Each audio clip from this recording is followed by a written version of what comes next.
Guys, welcome back to our channel. তোমরা সবাই কেমন আছো? আমি খুব ভালো আছি। আমি রূপা।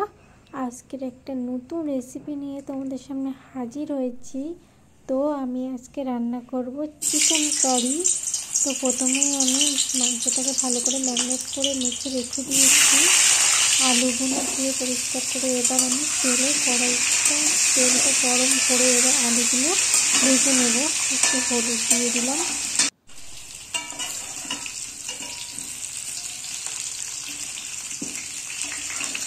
এবার আলুগুলো লাল লাল করে ভেজে নেব। নতুন আলু দিয়ে চিকেন কারি। তো কেউ ভিডিওটা স্কিপ করবে না। আজকে আমি উনুনের জলে রান্না করছি না, আজকে আমি গ্যাসে রান্না করছি। তো প্রথমে আমি মশলাটা দিয়ে করে রেখেছিলাম। এবার গরম কড়াইতে চিকেনটা দিয়ে দিলাম। এবার ভালো করে কষিয়ে নেব ব্যাপারটাকে।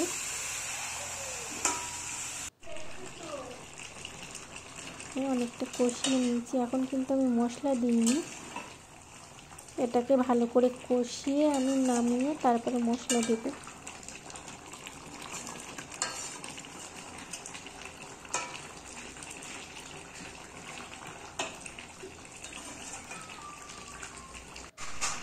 তো আলুগুলোও দিয়ে দিয়েছি। ভালো করে কষিয়ে নেব এভাবে।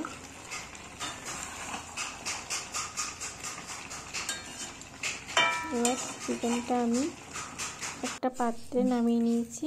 এবার ওই কড়াইতে আমি দিয়ে দেব তেলটা গরম করে নেব ভালো করে।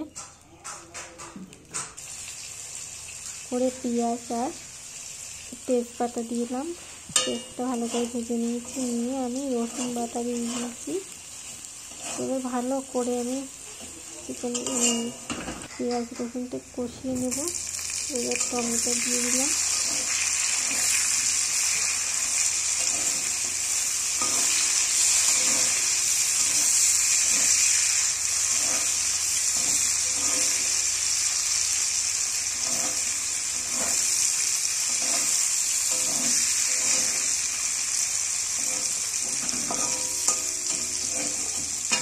এভাবে আমি অনেকক্ষণ ধরে কষে নিচ্ছি।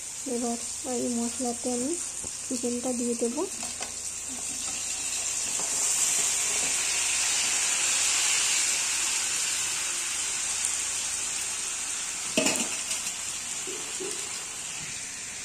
এবার দিয়ে দেবো আদা বাটা,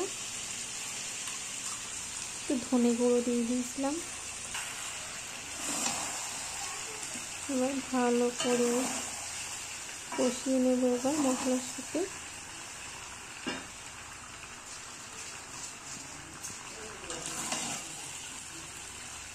সুন্দর কালার হচ্ছে দেখো চিকেনটা।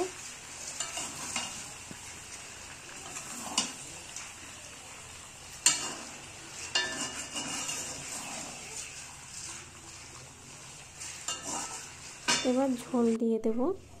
কত সুন্দর কালার এসছে দেখো। এখানে আমি কোনো কালার ইউজ করিনি, এখানে কিন্তু গুঁড়ো লঙ্কা ইউজ করেছি আমি। কিন্তু কত সুন্দর কালার এসছে দেখো। এই কালারটা নেই, কিন্তু পরে আবার চলে আসবে এই কালারটা।